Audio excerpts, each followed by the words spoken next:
ಅಧ್ಯಕ್ಷ ಕೊಡ್ತೀರಿ ಸ್ವಲ್ಪ ಹೇಳ್ರಿ, ಇಲ್ಕಂದ್ ಸೋಮವಾರ ದಿವಸ ಒಂದು ತಾಸು ಸುಮ್ಕೊಂಡ್ರಪ್ಪ. ನಮಗ್ ಗೊತ್ತಿದೆ ವಕಫದ ಪರಿಸ್ಥಿತಿ ಏನಿದೆ. ಈಗ ನಾ ಮಾತಾಡ್ತೀನಿ, ತಾವು ಅನುಮತಿ ಕೊಟ್ರೆ ನಡ್ಬರ್ಕ ಆಯ್ತು ಆಯ್ತು ಅನ್ಬೇಡ್ರಿ, ಕುಂಡ್ರಿ ಅನ್ಬೇಡ್ರಿ. ಟೈಮ್ನೊಳಗೆ ಅಷ್ಟು. ಸನ್ಮಾನ್ಯ ಅಧ್ಯಕ್ಷರೇ, ಯತ್ನಾಳವ್ರೆ, ಈಗ ಆಲ್ರೆಡಿ ವಿರೋಧ ಪಕ್ಷ ನಾಯಕರು ಮಾತಾಡಿದ್ದಾರೆ. ಈಗ ಈ ಕಡೆ ಕೊಡ್ಬೇಕು. ಒಂದ್ ನಿಮಿಷ, ಡೀಟೇಲ್ ಆಗಿ ವಿರೋಧ ಪಕ್ಷ ನಾಯಕರು ಮಾತಾಡಿದ್ದಾರೆ, ವಿಜೇಂದ್ರ ಅವರು ಮಾತಾಡಿದ್ದಾರೆ. ತಿರ್ಗಾ ಪದೇ ಪದೇ ಅದೇ ರಿಪೀಟ್ ಮಾಡ್ರೆ ಸರಿ ಹೋಗಲ್ಲ ಅಂತ ಅವ್ರು ಬಿಟ್ಟಿದ ಇಲ್ಲಿ ಕೊಡ್ಬೇಕ್ರಿ. ಅದ್ರ ಜೊತೆ ಮದ್ವೆ ಆಗಿತ್ತಂದ್ರೆ ಇವತ್ತು ಹುಡ್ದಬ್ಬ ಅಂತ ಗೊತ್ತಾಯ್ತು. ಮದ್ವೆ ಆಗಿ ನಮ್ಮ ಹುಡ್ದಬ್ಬದ ಆರ್ಥಿಕ ಶುಭಾಶಯಗಳು. ಆಯ್ಸ್ಕೊಳ್ಳಿ, ಆರೋಗ್ಯ ಹಾಕೊಳ್ಳಿ. ಕರ್ನಾಟಕದಲ್ಲಿ ನಂಬರ್ 1 ಏನ್ ಆಸೆ ಇಟ್ಕೊಂಡಿದ್ರಲ್ಲ ಅದ ಆಗ್ಬೇಕಂತ ನಾನು ಬೋಯಿಸ್ತೀನಿ. ಅಂದ್ರೆ ವಿಜೇಂದ್ರ ಮುಂದೆ ಕಷ್ಟ ಇದೆ. ಇವ್ರು ನಮಗೆ ಕೊಟ್ಟು ಈ ಕಡೆ ಕೊಡ್ತೀವಿ ಅಂತ ಹೇಳಿದ್ರಲ್ರಿ. ಏನೋ ನಿಮಗೆ ಕೊಡ್ತಿದ್ದೆ, ನೀವು ಇರ್ಲಿಲ್ಲ ಚೇರ್ ಮೇಲೆ. ಬಹಳಷ್ಟು ಚರ್ಚೆ ಇವತ್ತು ಇಡೀ ದೇಶದಲ್ಲಿ ಚರ್ಚೆ ನಡೀತಾ ಇದೆ. ಇದು ವಕಫ್ ಕಾಯ್ದೆಯನ್ನ ಈ ಸರ್ಕಾರ ಬಂದ ಮೇಲೆ, ಸಿದ್ದರಾಮಯ್ಯನವ್ರ ಸರ್ಕಾರ ಬಂದ ಮೇಲೆ ನಾ ಮಾತಾಡಿಲ್ಲ. ಹಿಂದಿನ ನಮ್ಮ ಬೊಮ್ಮಾಯಿಯವ್ರ ಸರ್ಕಾರದಲ್ಲೇ ನಾನು ಇಲ್ಲಿ ಸದನದಲ್ಲಿ ಮಾತಾಡಿದ್ದೆ. ಅವತ್ತೇ ನಾ ಎಚ್ಚರಿಕೆ ಗಂಟೆ ಕೊಟ್ಟಿದ್ದೆ, ಒಂದಿಲ್ಲ ಒಂದು ದಿವಸ ನಮ್ಮ ದೇಶದಲ್ಲಿ ಈ ವಕಫ್ ಅನ್ನುವಂಥ ಒಂದು ಕರಾಳ ಶಾಸನ ಒಂದು ಬಹಳ ದೊಡ್ಡ ಕ್ಯಾನ್ಸರ್, ಇಡೀ ದೇಶವನ್ನ ಮತ್ತೊಂದು 2 ಪಾಕಿಸ್ತಾನ ಮಾಡುವಂಥ ಒಂದು ಪರಿಸ್ಥಿತಿ ನಿರ್ಮಾಣ ಆಗ್ತದೆ ಅಂತೇಳಿ. ಸನ್ಮಾನ್ಯ ಅಧ್ಯಕ್ಷರೇ, ಇವತ್ತು ನಮ್ಮ ದೇಶ ವಿಭಜನೆ ಆದ ಸಂದರ್ಭದಲ್ಲಿ ನಮ್ಮ ದೇಶದ ಸಂವಿಧಾನದಲ್ಲಿ ಸಹ ವಕಫಕ್ಕೆ ಡಾಕ್ಟರ್ ಬಾಬಾ ಸಾಹೇಬ್ ಅಂಬೇಡ್ಕರ್ ಅವರು ಎಲ್ಲಿನೂ ಅದನ್ನು ಮಾತಾಡಿಲ್ಲ, ಅದರ ಬಗ್ಗೆ ಪ್ರಸ್ತಾವ ಮಾಡಿಲ್ಲ. ಅದೇ ಪಾಕಿಸ್ತಾನದಲ್ಲಿ ಎಷ್ಟು ಲಕ್ಷಾಂತರ ಹಿಂದೂಗಳ ಆಸ್ತಿ ಬಿಟ್ಟು ಅನೇಕರು ರೈಲ್ವೆ ಹಳಿಯಲ್ಲಿ ಕಗ್ಗೋಲೆಯಾಗಿ ರಕ್ತಸಿಕ್ತದಿಂದ ಭಾರತಕ್ಕೆ ಬಂದವರ ಆಸ್ತಿಯನ್ನ ಪಾಕಿಸ್ತಾನ ತನ್ನ ಆಸ್ತಿ ಅಂತ ಘೋಷಣೆ ಮಾಡ್ಕೋತು. ಆದ್ರ ದುರ್ದೈವ ಅಂದ್ರೆ ನಮ್ಮ ದೇಶದಲ್ಲಿ ಏನೋ ಇದು ವಕಫ್ ಮೊದಲು ಏನೂ ಇರಲಿಲ್ಲ. ಸ್ವಾತಂತ್ರ್ಯದ ಭಾರತದ ನಂತರ ಇವ್ರೇನು ಹೇಳ್ತಾರಲ್ಲ, ಇವತ್ತು ಇಡೀ ದೇಶದಲ್ಲಿ ಚರ್ಚೆ ನಡೆದಿದೆ. ನಮ್ಮ ದೇಶದಲ್ಲಿ ಒಟ್ಟು ವಫ್ಟಾಟ್ ಬಂದಿದ್ದು ಬ್ರಿಟಿಷ್ ಕಾಲದಲ್ಲಿ 1913 ನಲ್ಲಿ ಬಂದಿದ್ದು. ಅವಾಗ ಎಷ್ಟಿತ್ತು? 1913 3,000 ಎಕರೆ ಇತ್ತು ಇಡೀ ಅಖಂಡ ಭಾರತ. 1913 ನಲ್ಲಿ ವಫ್ಟಾಟ್ ಬಂದಿರೋದು. ಎಷ್ಟು? 3,500 ಎಕರೆ ಇತ್ತು.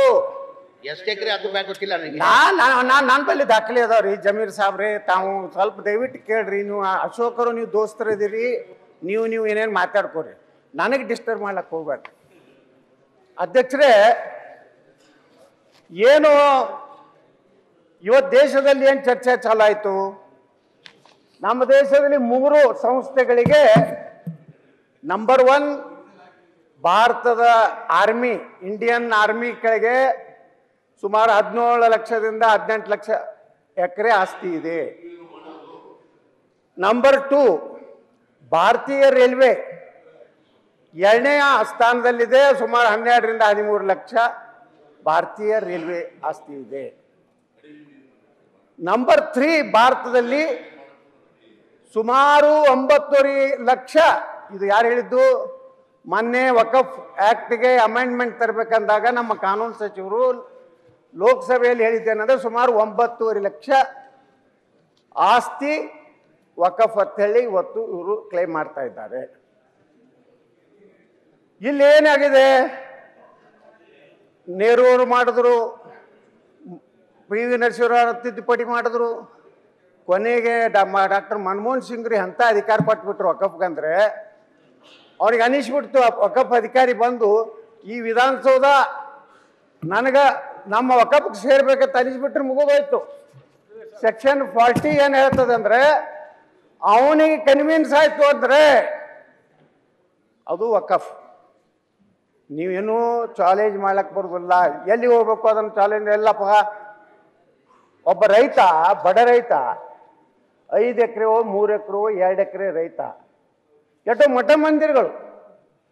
ಈ ದೇಶಕ್ಕೆ ಇಸ್ಲಾಂನೇ ಬಂದಿರಲಿಲ್ಲ, ಅವಾಗಿರುವಂಥ ಚಾಲುಕ್ಯರು ಕಟ್ಟಿದಂಥ ಸೋಮೇಶ್ವರ ದೇವಸ್ಥಾನ ಬಿಜಾಪುರ ಜಿಲ್ಲೆಯಲ್ಲಿ ಅಧ್ಯಕ್ಷರೇ ಪಡಗಾನೂರತ್ತು ಒಂದು ಗ್ರಾಮ ಇದೆ.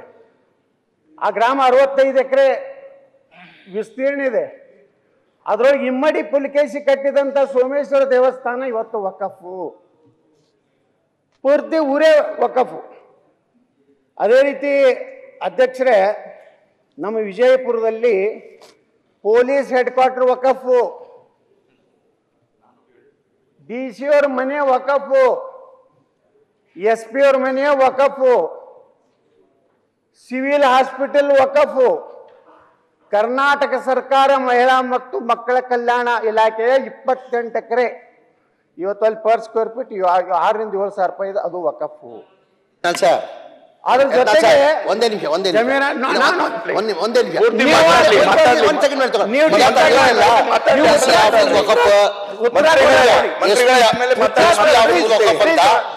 MLA ಯಾವಾಗಿಂದ ಆಗಿದ್ರೆ ಆಯ್ಕೆ ಆಗಿದ್ದು? ಹೋದ ಸತಿನೂ MLA ಆಗಿದ್ರಿ, ತಮ್ಮ ಬಿಜೆಪಿ ಸರ್ಕಾರ ಇರುವಾಗನು ತಾವು MLA ಆಗಿದ್ರಿ, ಲೋಕಲ್ MLA ಆಗಿದ್ರಿ. ಅವಾಗ ಗೊತ್ತಿರ್ಲಿಲ್ವಾ? ನಿಮ್ದೇ ಸರ್ಕಾರ ಇತ್ತು, ಬಿಜೆಪಿ ಸರ್ಕಾರ ಇತ್ತು. 2 ವರ್ಷ ಮುಖ್ಯಮಂತ್ರಿ ಆಗಿದ್ರು, ಬಸವರಾಜ ಬೊಮ್ಮಾಯಿ ಮುಖ್ಯಮಂತ್ರಿ ಆಗಿದ್ರು. ಏನಕ್ಕಂದ್ರೆ ತಾವು MLA ಆಗಿದ್ರಿ ಅಲ್ಲಿ. ಅಧ್ಯಕ್ಷರೇ ಅವಾಗ ಗೊತ್ತಿರ್ಲಿಲ್ವಾ ವಫಾಕ್ ಆಗಿರೋದು? ಈಗ ಗೊತ್ತಾಗಿರೋದ ನಿಮ್ಗೆ? ಅಲ್ರಿ, ಯಾರು ಮಾಡಿದ್ರು ಇದನ್ನ?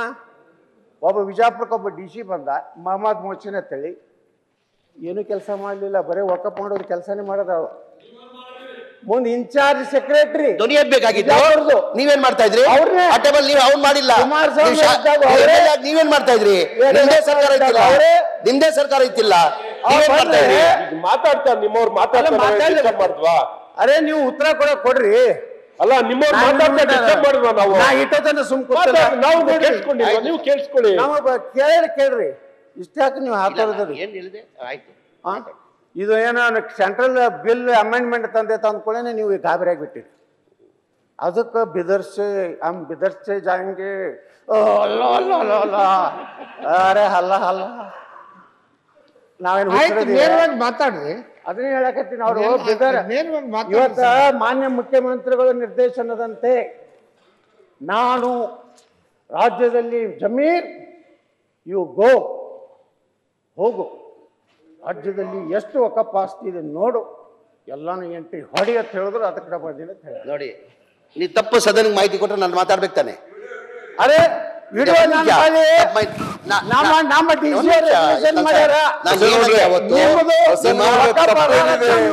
ಬಿಜಾಪುರಲ್ಲೇ ನಾನು ಹೇಳಿದ್ದೇನೆ, ಅಧಿಕಾರಿಗಳು ಸಭೆಯಲ್ಲಿ ಮನೆ ಮುಖ್ಯಮಂತ್ರಿಗಳು ರಿವ್ಯೂ ಮೀಟಿಂಗ್ ಮಾಡಿದ್ರು. ಒಗ್ಬೋರ್ಡ್ ಇಷ್ಟೆಲ್ಲ ಆಸ್ತಿಗಳು ಎನ್ಕರೇಜ್ಮೆಂಟ್ ಆಗಿದೆ, ಆ ಎನ್ಕರೇಜ್ಮೆಂಟ್ ತೆಗಿ ಅಂತ ಹೇಳಿದ್ದಾರೆ ಅಂತ ಹೇಳಿದ್ದೀನಿ ನಾನು. ಹೋಗು ಮಾಡು ಆಯ್ತು, ಮಂತ್ರಿ ಅವರು ಮಾತಾಡ್ಲಿ, ಫಿನಿಶ್ ಮಾಡ್ಲಿ. ಬಿಜಾಪುರ ಸಿಟಿ ಸರ್ವೆ ನಂಬರ್ ಸರ್ಕಾರಿ ಆಸ್ತಿ 2070.24 ಚದರ ಮೀಟರ್ ವಕಫ್, ಜಿಲ್ಲಾ ಆಸ್ಪತ್ರೆ ವಕಫ್, ಮನುಗುಳಿ ಅಗಿಸಿಬಲ್ಲಿ ಆದಿಲ್ ಶಾನ್ಗಿಂತ ಮುಂಚೆ ಹಿಡಿದು ಅಲ್ಲಿ ದಲಿತರು ವಾಸ ಮಾಡ್ತಾರೆ ಅಧ್ಯಕ್ಷರೇ. ಸುಮಾರು 16 ಎಕರೆ ಎಲ್ಲಿ ಮನುಗುಳಿ ಅಗಿಸಿಬಲ್ಲಿ ಸರ್ವೆ ನಂಬರ್ 605ರಲ್ಲಿ ದಲಿತರು ಸಾವಿರಾರು ವರ್ಷಗಳಿಂದ ಅಲ್ಲಿ ಮನೆ ಮಾಡ್ಕೊಂಡಿದ್ದಾರೆ ಅಧ್ಯಕ್ಷರೇ. ಇವತ್ತು ವಕಫ್. ಇವತ್ತು ನಾವು ಸ್ಲಮ್ ಬೋರ್ಡ್ನಿಂದ ಅಲ್ಲಿ ಮನೆ ಕಟ್ಲಿಕ್ಕೆ ಹೋದರೆ ನಿಮ್ಗೆ ಮನೆ ಕಟ್ಲಿಕ್ಕೆ ಬರೋದಿಲ್ಲ, ವಕಫ್. ನಮ್ಮ ಯರಗಲ್ ಬಿಕೇತ್ ಒಂದು ಸಿಂದಗಿ ತಾಲೂಕಿನಲ್ಲಿ ಒಂದು ಗ್ರಾಮ ಇದೆ ಅಧ್ಯಕ್ಷರೇ. ಪಾಪ ಭಾಳ ಮುಗ್ಧ ಸ್ವಾಮೀಜಿ, ಅವ್ರಿಗೇನು ಗೊತ್ತಿಲ್ಲ. 2018ರಿಂದ ಅವರು ಈ ಉತ್ತಾರೆ ತೆಗಿಲಿಕ್ಕೂ ಹೋಗಿಲ್ಲ. ಮೊನ್ನೆ ಉತ್ತಾರೆ ತೆಗಿಲಿಕ್ಕೆ ಹೋದ್ರೆ ಅಧ್ಯಕ್ಷರೇ 8 ಎಕರೆ 14 ಗುಂಟೆ 11ನೇ ಕಾಲಮ್ ನಂಬರ್ 11ರಲ್ಲಿ ಕರ್ನಾಟಕ ವಕಫ್ ಬೋರ್ಡ್ () ಸುನ್ನಿ ಬೆಂಗಳೂರು ಅಂತ ಎಂಟ್ರಿ ಆಗಿದೆ. ಇದು ನೋಟಿಸ್ ಕೊಡಲಾರ್ದೆ ಆದಂಥದ್ದು ಇವೆಲ್ಲ. ಮಾನ್ಯ ಮುಖ್ಯಮಂತ್ರಿಗಳು ಹೇಳಿದ್ರು ಯಾವ ನೋಟಿಸ್ ಕೊಟ್ಟು ಅದನ್ನು ವಾಪಸ್ ತಗೋತೀನಂದ್ರು. ಆದ್ರೆ ನೋಟಿಸ್ನೇ ಕೊಟ್ಟಿಲ್ಲ, ಆ ರೈತನಿಗೂ ಗೊತ್ತಿಲ್ಲ, ಮಠದವ್ರಿಗೂ ಗೊತ್ತಿಲ್ಲ, ಎಲ್ಲ ವಕಫ್ ಆಗಿದೆ. ನಾವು ಹೇಳಕತ್ತಿದ್ದು ಮಾನ್ಯ ಮುಖ್ಯಮಂತ್ರಿಗಳೇ, ವಿದೌಟ್ ನೋಟಿಸ್ ಏನಾಗಿವೆ ಎಲ್ಲ ಕಡೆನೂ. ಇವತ್ತು ನಾವು ಬೀದರ್ನಲ್ಲಿ ನೋಡಿದ್ವಿ, ಬೀದರ್ ಚಟ್ನಳ್ಳಿ ಗ್ರಾಮಕ್ಕೆ ನಾವು ಹೋಗಿದ್ದೀವಿ. 1600 ಎಕರೆದೊಳಗೆ 60% ಮುಸ್ಲಿಮರದು ವಕಫ್ ಆಗಿದೆ. ಇಲ್ಲಿ ಅದಾರ ಇಲ್ಲಿ ನಮ್ಮ ಉಸ್ತುವಾರಿ ಮಾತ್ರ ಆಗೈತಲ್ರಿ ಪಾಪ ಅವರು ಮುಸ್ಲಿಮರು ಬಂದಿದ್ರು ನಮ್ಮ ಸಭೆಗೆ 900 ಎಕರೆ ರಾಯಚೂರದಲ್ಲಿ 120 ಎಕರೆ ಬಂದಿದ್ರು. ನೀವು ಅನ್ಯಾಯ ಮಾಡಿದಾಗ ಮತ್ತೆ ಯಾರ ಮೇಲೆ ಇರ್ಬೇಕು ಯಾರು ಗುರ್ತೈತಿ ನಾ ಅಂತೀನಿ ಮಂತ್ರಿ ಅವ್ರೆ ಮಾತಾಡ್ಲಿ ಅಂದಿನಿ ಮಂತ್ರಿ ಅವ್ರೆ ಜಮೀರ್ ಅವ್ರೆ ಅಂದಿನಿ ನೀವ್ ಹೆಂಗ್ ತಲಾಕ್ ತಿರ್ಲಂಗ ಅಂದಿನಿ ದಯವಿಟ್ಟು ಅಡದಾನ ಮಾಡಬೇಡಿ ಸ್ಟ್ರೈಟ್ ಹೋಗ್ಲಿ. ಏನ್ ಇನ್ನೊಂದು ಕೇಸ್ ಆಗ್ತದೆ ಹಾಕ್ರಿ. ಅಧ್ಯಕ್ಷರೇ ನಾವು ಯಾದಗಿರಿ ಜಿಲ್ಲೆಗೆ ಹೋಗಿದ್ದೀವಿ. 120 ಎಕರೆ ಮಾನ್ಯ ಮುಖ್ಯಮಂತ್ರಿಗಳೇ ರೈಲ್ವೆದವರು ಹೊಸ ರೈಲ್ವೆ ಮಾರ್ಗ ಸಲುವಾಗಿ ಅಕ್ವಿಜಿಷನ್ ಮಾಡ್ಯಾರ.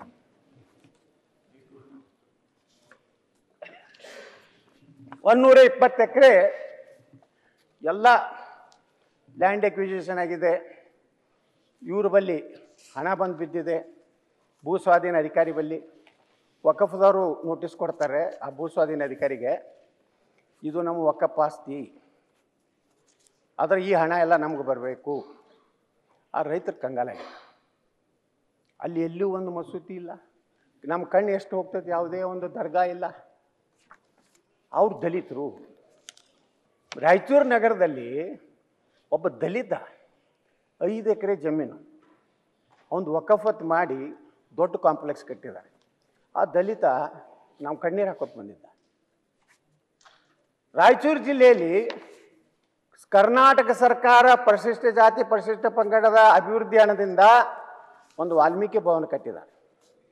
ವಾಲ್ಮೀಕಿ ಭವನದ ಮೇಲೆ ಒಂದು ಮಸೀದಿ ಕಟ್ಟಿ ನಮ್ಮದು. ಅವಾಗ ವಾಲ್ಮೀಕಿ ಜನಾಂಗದವರು ಅದನ್ನು ನೋಡಿ ಧೈರ್ಯ ಮಾಡಿ ಮ್ಯಾಗಿಂದೆಲ್ಲ ಒಡೆದು ನಮ್ಮದು ಬನ್ರ ಮಕ್ಕಳ ಅಂದಾಗ ಬಿಟ್ಟು ಹೋಗಿದ್ದಾರೆ.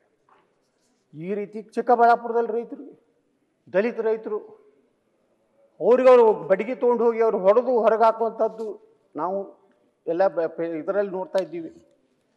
ಈ ರೀತಿ ಇನ್ನೊಂದು ಭಾಳ ದೊಡ್ಡ ಹೊಸದು ಇದು ಏನು ಜಮೀರ್ ಸಾಹೇಬ್ರೆ ನಿಮ್ಗೆ ಗೊತ್ತೈತಿ ಇಲ್ಲೋ ಗೊತ್ತಿಲ್ಲ, ನಮ್ಮ ಜಿಲ್ಲೆಯಲ್ಲಿ ಹೊನವಾಡ ಅನ್ನೋಂಥ ಗ್ರಾಮ ಎಂ ಬಿ ಪಾಟೀಲ್ ಕ್ಷೇತ್ರದಲ್ಲಿ ಪಾಪ ಇವರು ನಮ್ಮ ಕೃಷ್ಣ ಬೈರೇಗೌಡರು ಅವ್ರು ಕೂಡಿ ಏನೋ ಪ್ರೆಸ್ ಮೀಟ್ ಮಾಡಿ ಏನೇನೋ ಮಾಡೋದು.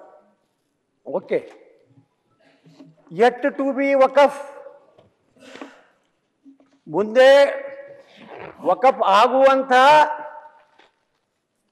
ಪಾಸಿಬಿಲಿಟಿ ಇದೆ, ಅದೊಂದು ಲಿಸ್ಟ್ ಮಾಡಿದ್ದಾರೆ ನಿಮ್ಮ ವಕಫ್ ಬೋರ್ಡ್ನವ್ರು. ಅಂದ್ರೆ ಯಟ್ ಟು ಅದು ಬರ್ದಾರೆ. ನಾನು ನಿಮಗೆ ದಾಖಲೆ ಕೊಟ್ಟು ಕಳಿಸ್ತೀನಿ.